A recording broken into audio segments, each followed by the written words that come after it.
Thanks for coming out, everybody. Thank you, welcome. My name is Zachary. I'm a librarian here in Northeast Harbor. Before we get started, I would like to share that the library is able to offer free programs like this year-round, thanks to the generosity of our donors and our collaborators like the Mount Desert Island Historical Society. This is the final summer lecture from the MDI Historical Society at the library, but they've got a really busy September. There are flyers at the back of the room and more information on mdihistory.org. If you'd like to see more about the library's upcoming programs, please sign up for our email newsletter. We send out one a week. There's a little sheet to the left of the doors at the back of the room. And there are also books for sale out in the lobby. So please check that out on your way out today.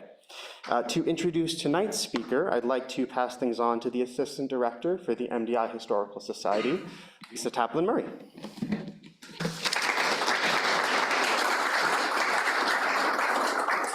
Hey, good evening. Thank you for spending this gorgeous evening here tonight with us. I want to thank Zach and the Northeast Harbor Library as well. We have had a great summer program series partnering with them, and like you said, this is our last summer program series here.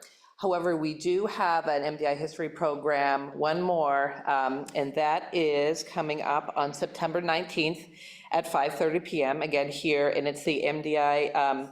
We have the Historical Society Director, Rainey Bench, and Suzanne Paul and Noel Musson talking about a history of housing and thoughts for the future. And Noel and Suzanne are from the Housing Solutions Initiative. So that'll be on the 19th at 5:30. Like Zach said, feel free to go to our website to check out more programs. I do have some flyers in the back as well if you want to check those out. We have 3 more programs after that one, so we're still going strong. But tonight, I am pleased to welcome author and historian Max Smith for a discussion and signing of his latest book, Plain Madeleine, Mrs. John Jacob Astor in Bar Harbor. The story of Madeleine and Colonel John Jacob Astor is very much part of the story of Bar Harbor. The relatively poor Madeleine Force met Colonel Astor, the 3rd richest man in the United States, in Bar Harbor in 1910. The vicious scandal after their wedding caused the newlyweds to board the Titanic to return to America. The ensuing tragedy would claim the life of the colonel. Madeleine Astor returned to Bar Harbor after the Titanic disaster, where all eyes were on her, where she was triumphant in claiming the role of social leader. In 1916, she remarried in the center of Bar Harbor and gave up everything, Astor. Following 17 years of her second marriage, Madeleine, now in her 40s, is married a 3rd time to a penniless young boxer, and her name was erased from the social register, dying a lonely figure in her 40s. In telling Madeleine's story, the story of a changing Bar Harbor is also revealed.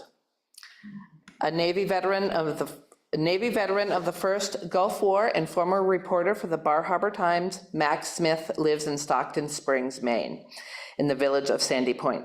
He is the author of several books of Maine history, including Mainers on the Titanic, Peyton Place Comes Home to Maine, siege at the State House, and disaster at the Bar Harbor Ferry. And after his discussion, Mac will be available to talk more about his research and to sign copies of his book, which he also has for sale in the back there. So thank you very much and welcome.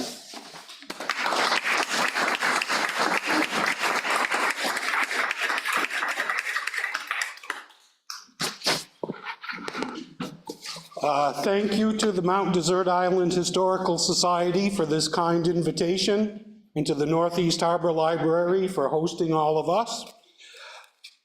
I have a chance to premiere, or I'll not premiere, but to show off my newest book, Plain Madeleine. It's published by Down East Books, associated with the same good people who bring us Down East Magazine.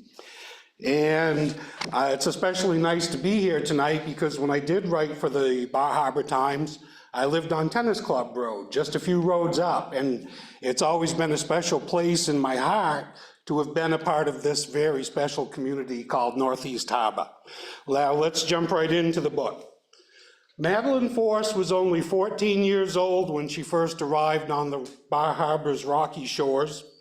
And while she was still a girl, she found herself at the heart of the biggest social scandal ever seen in Bar Harbor, New York, around the world, all because of her romance with Colonel Jacob Astor, one of the richest men in the world, and a man who was about 3 times her senior in age. The Bar Harbor that Madeleine Force came to when she was 14 years old in 1907 with her family was a Bar Harbor in the full swing of its golden era.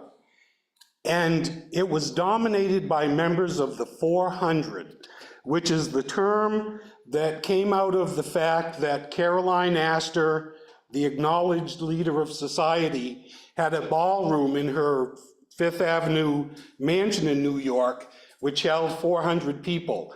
Every January, she'd send out 400 invitations for the Grand Astor Ball, which was held at the same time as the premiere of the Metropolitan Opera's winter season. And if you got one of those invitations, it meant you were in the cream of society. They were coveted. And many members of the 400, including the Astors, were part of Bar Harbor's golden era. Now, Madeleine Force, she was from society, but it was from Brooklyn society. Her father was wealthy, but he wasn't a millionaire. He had to materially participate in his shipping business out of Brooklyn to make it run, instead of just coming into the office and taking care of the mail. And it was society, it was 2 very different worlds, Brooklyn and New York City. Whereas the Astors socialized at the Metropolitan Opera, Madeleine and her family socialized at the Brooklyn Horse Riding Club. When the Astors went to a horse show, they sat in a box seat. When the Force family went to a horse show, they and all the girls and young women of Brooklyn society actually showed the horses themselves. And when it came to vacations, the Astors would vacation in Newport and Bar Harbor. The Force family would vacation on Long Island at whatever cottage was available for rent that summer. But everything changes in 1907. Madeleine's 14 and her older sister Catherine is 16. And that winter she's going to be coming out. She's going to be presented as a woman of marriageable age to society. And everything changes for the Force family that season. They move from Brooklyn to a house they purchased in New York City. They change their vacation locality from Long Island to Bar Harbor. And when Madeleine, Catherine, and her mother arrive in 1907, they stay at the Newport House, which was a large hotel in Bar Harbor, close to the wharf, at the head of Agamont Park. And although it was large, it wasn't really elegant. It was built for economy. And very quickly, the Force girls and their mother find themselves at the Bar Harbor Swimming Club, also close to the wharf, now the Bar Harbor Club it's known as. And very quickly, Madeleine and her sister Catherine are on the tennis courts of the swimming club, and they dominate the tennis courts. And in their third season here in 1909, Madeleine actually wins the women's tennis championship for the season in Bar Harbor. And tennis has become very popular with the social set at this point. Her name's in the headlines in the Bar Harbor Times and in the headlines of the New York Times. Madeleine Force literally makes a name for herself on those tennis courts. Now, they say that timing is everything, and this is especially true in the case of Madeleine Force. Her family starts vacationing in Bar Harbor at just the same time that one of the biggest events society-wise happens, and it's the death of Caroline Astor, the acknowledged queen of society. She dies in 1908, and it's assumed that Colonel Astor's wife, Ava, will assume that throne. And she has the pedigree. She's from a fine Philadelphia family. She's been married to Colonel Astor for quite a while, has given him 2 children. But instead of sending out those 400 coveted invitations to the Grand Astor Ball, instead, Ava serves Colonel Astor with divorce papers. And it's rumored that there was one correspondent named, but no one ever knew because the court sealed all the papers and all the proceedings were held behind closed courtroom doors. And this caused a lot of anger and resentment towards Colonel Astor. Excuse me. Now, it brings us to the summer of 1910, and Colonel Astor's freshly divorced, and he's laying low at the Astor cottage in Newport with his son Vincent, who's about to enroll in Harvard University. And in August of 1910, word comes out that Ava Astor is coming from England, where she's been since the divorce. She's coming to Newport for a week or so. So very quickly, Colonel Astor loads his son and a group of people onto his yacht, and they head right for Bar Harbor. Now, they arrive on August 10th, which, timing is everything. It's the opening day of the women's doubles tennis tournament at the Bar Harbor Swim Club. And Colonel Astor sets sight on young Madeleine, who's 17 now. She's 17 now. He sets sight on her, and he's enthralled by her. And by that afternoon, Colonel Astor and Madeleine Force are playing tennis against Madeleine's sister Catherine and Colonel Astor's son Vincent. They spend the afternoon playing tennis. And all that week, Colonel Astor hosts impromptu small luncheons and dinner parties at which Madeleine, her mother, and sister are guests all the time. Excuse me. And they start to date. They're a couple. And this goes on for a year, but they never acknowledge that they're a couple. And so everybody gossips and talks about it for a full year. And finally, in August of 1911, Madeleine's father decides to announce their engagement officially. And in doing so, he says he's doing it because of all the gossip and rumors really ruining his daughter's reputation, and that Colonel Astor didn't want him to make this announcement, but Mr. Force insisted. Now, instead of putting rumors and gossip to rest, it just added gasoline to a fire. And there was criticism and just harsh words, and some of the most personal coming from Miss Clara B. Spence, who was the head mistress of the finishing school from which Madeleine had just graduated. Colonel Astor decides to take Madeleine and Catherine, the whole family, to Newport to introduce them to society there. And it's the week of the yacht club races. It's a big week in Newport. And while they are there, they're not received as well as people would think, but one of the first couples to invite them into their home was Mr. and Mrs. Burke Roche, who were the great-grandparents of our Princess Diana. And it's rather fitting because the Astor Force romance got the same attention that Princess Diana's romance got with Prince Charles, but in their case, it was a fairy tale romance. And in Madeleine's case, it was this awful scandal. So while they're in Newport on a Sunday, there's a minister at an Episcopalian church in Philadelphia who gives a scathing sermon from the pulpit. And the Chicago Examiner picks up the story, front page headlines. Quote, "Can mothers sell their daughters for money? Is discussed the question raised by Astor-Madeleine Force engagement." And they go on to report the words of the minister, quote, "She is being sold, she is being sold. White slavery is not now restricted to the limits of our great cities. The mothers of beautiful girls are in direct competition. The difference is in the terms, conditions, and price, but not in the effect, not so far as morality in the modern conception of ultra-social life is concerned. In the marketplace of fashion, ambitious and designing women who have Oriental girls of marriageable age assemble their wares just as the Oriental huckster displays his rugs and gems, and with surpassing daring deck out these maids of tender years so that their charms may be displayed and sold." Very quickly, Colonel Astor cancels any further engagements in Newport, and he and the Force family retreat on his yacht back to New York, and they lay low for the next month.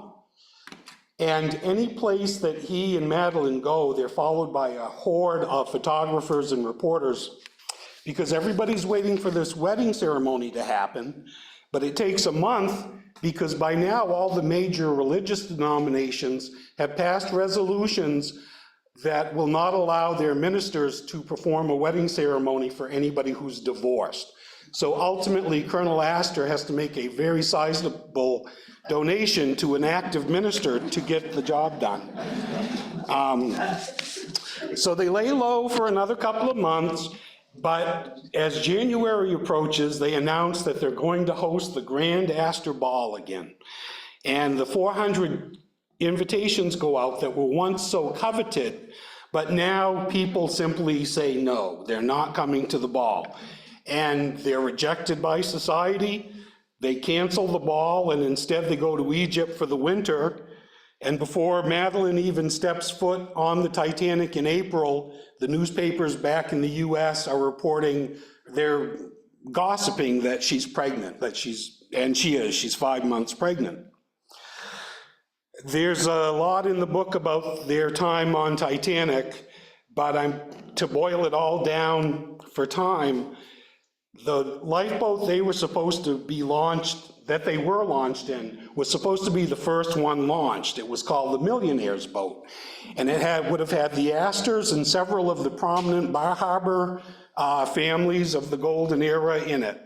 There was a mishap, and it turns out to be the last lifeboat launched, only 20 minutes before the Titanic sinks. And what happens is you have a group of society women who have never really had to do a lot for themselves, and all of a sudden they have to save their own lives. And Madeleine is very active in this. She's noted for how adept she is with her skills. She rows them out away from the Titanic, and she ends up standing up in the boat and insisting they go back for the people in the water. And they end up being just one of 2 boats that actually go back and save lives.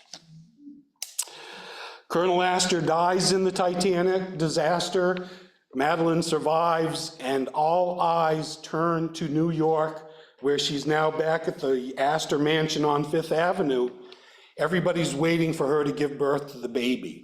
And the baby's called the Titanic baby.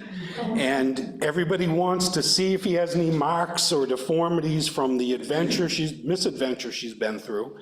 And they all want to see some hope out of this awful tragedy of the Titanic that's encompassed the world for the past several months at that point. One of the things about the Astor family, regardless of their wealth or their resources, everything seemed to go totally oppositely wrong of what they want to have happen. Madeleine's doctor insisted that she have peace and quiet while she's getting ready to give birth. And no matter how hard everybody tries, large crowds always form outside of the Astor mansion. Police have to clear them out. And then ultimately, a few days before she gives birth, a city bus loses its brakes outside the Astor mansion, crashes into it right under her bedroom window. But she gives birth. Young John Jacob Astor VI is very healthy. And in 1913, Madeleine returns to Bar Harbor for the summer season with her mother and her sister. The mother and sister go out and socialize, but Madeleine stays home with the baby. She's in deep mourning. And they return for the summer season of 1914, and now Madeleine socializes a little more. She goes to a few dinner parties. When she's at these dinner parties, she's talking about philosophy and religion and socialism, which was quite a thing for an Astor. And we find out that she's been taking some enrichment, basically college classes in New York City. She comes back in 1915, and she seems to come back to life. She seems to be out of her mourning. If she's not hosting a dinner party, she's a guest at a dinner party. She spends 2 mornings a week at what is now the Bar Harbor town office, rolling bandages and sewing clothes for the Women's War Relief Committee for World War I. And most importantly that year, she regains her title as women's tennis champion on the courts at the swim club. It's noted by the Bar Harbor Times that hers is one of the last cottages to be packed up for the winter, and she doesn't go back to New York City until almost Thanksgiving. Writes the Bar Harbor Times, quote, "She was the acknowledged leader of society, and both the swimming club and the Kibo Golf Club were visited almost daily by her. It was a welcome place into which she came. Also, before her marriage to Colonel Astor, the Forces have been coming to Bar Harbor for many years. They had a small cottage in an unfashionable locality, entertained very modestly, and had rather a modest place in fashion's world there.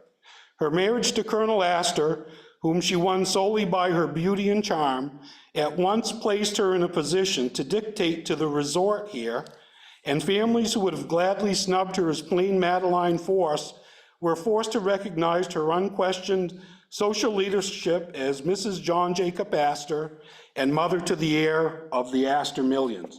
Since her marriage, her social position has been unquestioned here."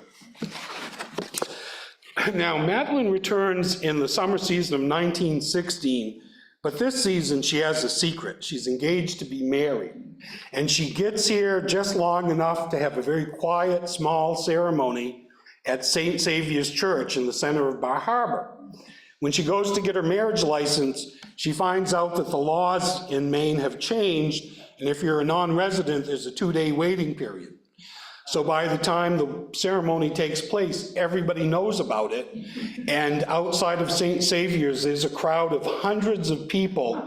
And it should be noted that wherever Madeleine went, whenever she'd come back to the island, there were always crowds and crowds of people around her, just trying to get a look at her. So this happens at her remarriage. But one of the reasons is, under the terms of Colonel Astor's will, if Madeleine remarried, she forfeited everything she inherited, everything. And the man she was remarrying was a man who had been a childhood sweetheart. So everybody wanted to see the woman who was sacrificing everything Astor for true love. Now, the man she's marrying is a millionaire. Didn't have money in the Astor terms, but he was well-to-do.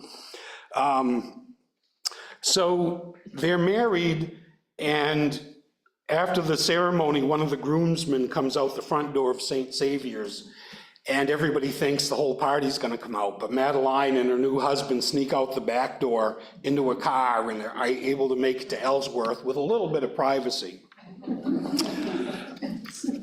So she's married to William Dick. They have 2 sons together, but socially they're very different. Madeleine's coming from a place where she was the queen of society, and he hates society and doesn't want to have anything to do with society, the social pages. He doesn't vacation in Bar Harbor or Newport. He owns a very nice cottage on Long Island. When they socialize, they're back at the horse riding shows in Brooklyn. Madeleine is back to where she was before she even came to Bar Harbor. And within 2 years of their marriage, a rumor goes around that she has moved to Reno, Nevada to establish residency for a quickie divorce. And the rumors are they're denied and no divorce happens, but every few years the same story goes around. And it always turns out not to be true. Until the year 1933. Madeleine's about to turn 40. They've been married for 17 years, and she not only arrives in a hotel in Reno, Nevada with her 3 sons, she also has a young man with her. And he is Italian prize-fighting boxer Enzo Fiormonte, who's 24 years old. And Madeleine, whose name had disappeared from the social pages, she was back. She, for 6 years, she's with Enzo Fiormonte. They end up getting married. But there was a very tumultuous relationship. And every time they'd break up, it was in the paper. Every time they get back together, it was in the paper. Almost like Enzo might have been selling the story to reporters, but that's speculation. But she's back with a vengeance in the newspapers. She tries to get Enzo a job on Wall Street as a stockbroker because she tells him boxing is beneath their social station. But we've had recessions and depressions now, and the money isn't growing on trees like it was, and there wasn't money to just hire someone just because. So he tries to go back to boxing, and this starts to affect the life of Madeleine's son, John Jacob Astor VI.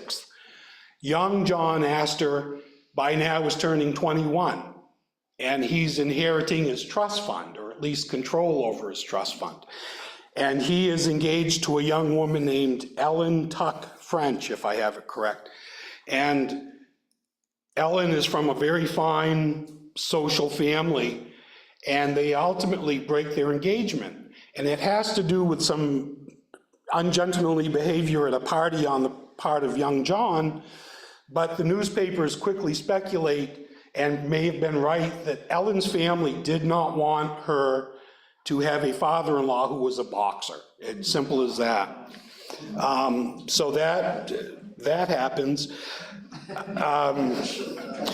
So the relationship, it goes back and forth. Ultimately, Madeleine is dropped from the social register, which was huge. The social register is still in existence today. I think sort of took the place of Caroline Astor's list of 400. And it wasn't easy to get on the social register, and you didn't get back once you were dropped. So she loses her social status. She and Enzo decide to make one last attempt to make their marriage work. They buy an estate in South Carolina called Dixie Plantation.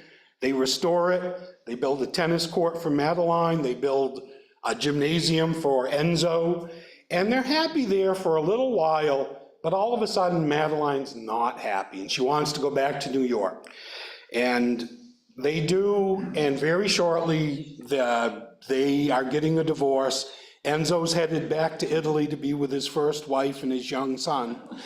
And now what happens is, just a few months after that, Enzo sells his story of his 6 years with Madeleine to this True Story magazine, which was, I'd equate it with National Enquirer, only it's not nearly as sordid or as tacky, but it was exploitative.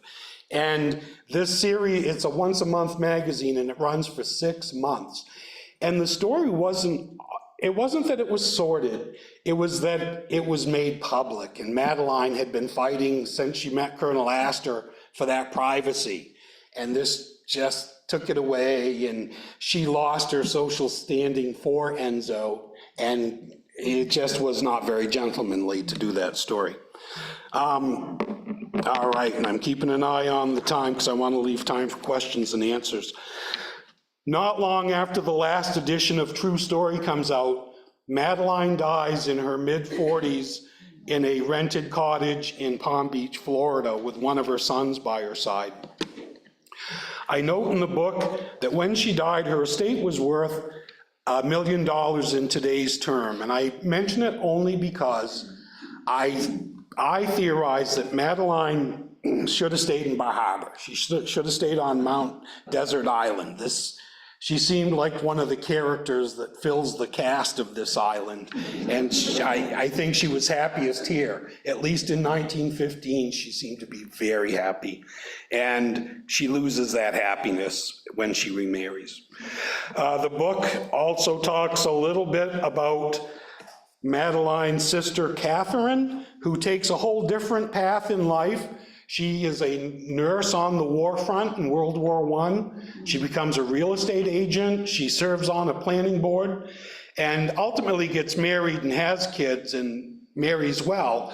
But the press tries to make her the new Madeleine as soon as Madeleine drops out of the headlines, because they feasted off Madeleine for a long time. And it tells a little bit of the story of the relationship of young John Astor with his stepbrother, half-brother, Vincent Astor. And I know this is somewhat sensitive here, but there was a discrepancy when Colonel Astor died on the Titanic. He hadn't had a chance to change his will to reflect the fact that he had an unborn child. His estate was worth, it would have been $1 million in today's terms. So what happens is young John inherits a trust fund of a few $1 million, which would have been wonderful on its own, especially during those economic times. But in comparison to the nearly, $1 billion's worth of the fortune that Vincent got, it caused great friction, and there were other sources of that friction. Ultimately, when Vincent Astor dies, John tries to break the will. If he can get a court to determine that will isn't valid, he has a shot at claiming half of the fortune because Vincent never had children. And so it talks about that relationship a little bit in there. And you find Northeast Harbor mentioned once or twice towards the back of the book. And what I'm gonna do is, hopefully there's some questions here. If not, I'm gonna talk more, so you might wanna come up with some questions. Yeah, I'd gladly entertain any questions you might have. I just want to clarify something. You said that the estate was worth, you said $1 million today. I'm sorry. Did you mean $1 billion? $1 billion, when you adjust it for inflation up to today's value, it would have been, yeah, $1 billion today, yeah. And although it was quite sizable at the time. They were rich in real estate, and what I say in the book is a lot of people invested on Wall Street. The Astors owned Wall Street, and they were very smart that way. Yes, my friend. The Astor House in Bar Harbor. She's asked what happened to the Astor House in Bar Harbor. Colonel Astor and his family never had a specific mansion. They would come visit on the Astor yacht, but his cousin John Innes Kane, who was just as much an Astor as John was, just different last name, their mansion is still standing. It's in the vicinity of Mount Desert Island Hospital, and I want to say Breakwater, but I may be wrong, and it's still in, I don't know what it's being used for. I think it might be more of a commercial business, but that specific mansion is open, is still existing on the shore path, I believe. So that's where he's staying. His cousin owned that, and I assume he socialized there, but he and his family would stay more on the Astor yacht, the Normal and then the Noma. And the nice thing was, it was great to get one of the 400 invitations, but if you got an invitation to the Astor yacht out in Frenchman Bay, that was, and you know, it only has room for however many, that was coveted and special. So, but his cousin John Innes Kane's mansion is still there. Yep. Is there any mention of why she passed so young? She asked why Madeleine passed so young. The cause of death is listed as heart disease. And that's the only evidence I've come across. You can, we'd call it doctor shopping. Whatever she needed from a doctor, she'd find a doctor who'd give it to her, and she never really had the same doctors and nurses or household staff. And so whatever you might read into that, I think there were just some complications there but it was officially heart disease. Yeah. Yes, sir. I was just curious why you chose to put the Mount Desert Reading Room building on the cover. He asked why the Mount, is that what that is? I have, what it is, down east, they design the covers and everything. I usually don't have a say, but I did get to choose. They offered a few choices for pictures, and it was young Madeleine versus an aged Madeleine, and I liked the one they had. I didn't realize that that's what it was. They stayed at, it was Isle Cote at Point Diacady, I believe it was called, just outside of town. The Vanderbilts had built some mansions there. That's where she spent her last few seasons in Bar Harbor.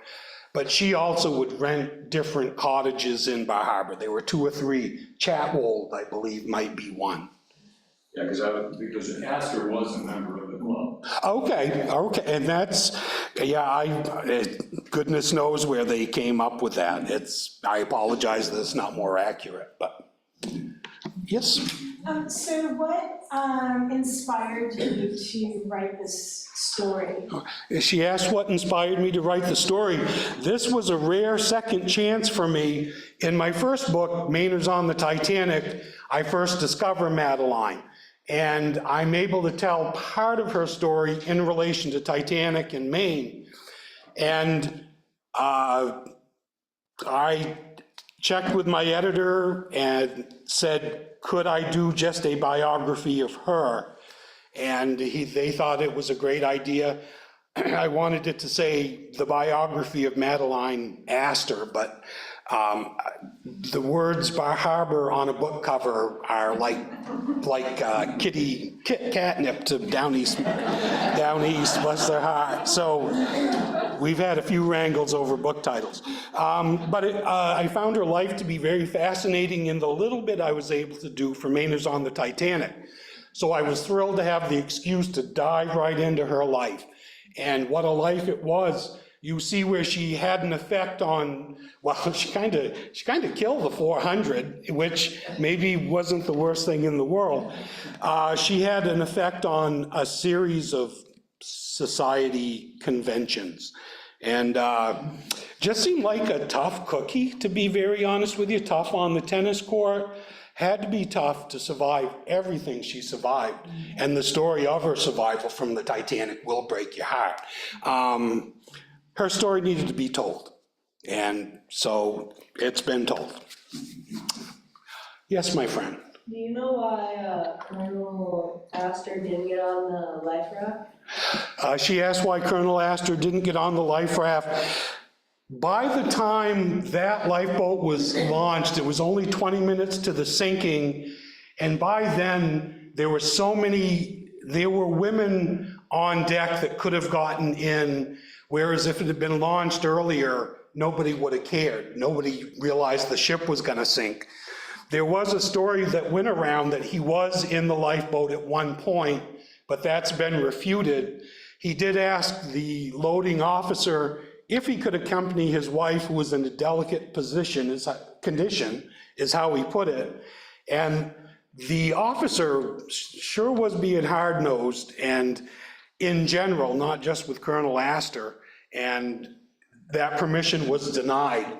I think he would have gone if he could. And what you'll read in the book, one of the reasons Madeleine did insist the lifeboats come back, or hers, she thought she could hear Colonel Astor calling for help. And in my talk, I painted her a little more heroic in the lifeboat, but I think she had it was a very difficult time.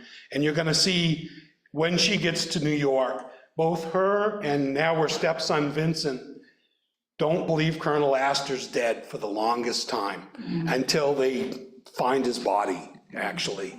They make plans to go out and search privately. There's a plan when the Carpathia is coming into port. Vincent wants to take the Astor yacht and go out and transfer her at sea onto the yacht before they port in New York, which, horrible idea. And yeah, he just didn't have a chance to get on the lifeboat, and I like to look at it as him being very gentlemanly. I mean, they could have forced their way on. There were plenty of cases of people just jumping into lifeboats towards the end. He was a gentleman. And what was interesting is everybody had said so many scathing things about him being married to such a young girl, and in the end, everybody was forced to acknowledge that he was a hero. It was kind of neat, yeah. Yes? What was the age difference between the Colonel and Madeleine? She asked what the age difference was. Colonel Astor was 46 when they met, and she would have been 17 when they met. So, yeah, and of course, much bigger deal back then, and being divorced, much bigger deal. It just, and some of it, I think, came from the resentment of nobody ever knowing the details of his divorce. People were still resentful about him divorcing Ava Astor, and yeah. Yes? I was just curious of how long it took you to write the book, and what was your research method? Sure, how long it took to write the book and my research method. I used to go to Fogler Library at Orono and look at the microfilm at all the old newspapers. I can do that online now, so that's my primary set of sources. You can find books and find any kind of story you want, but I like to go right to the primary sources and tell the story from them as much as possible.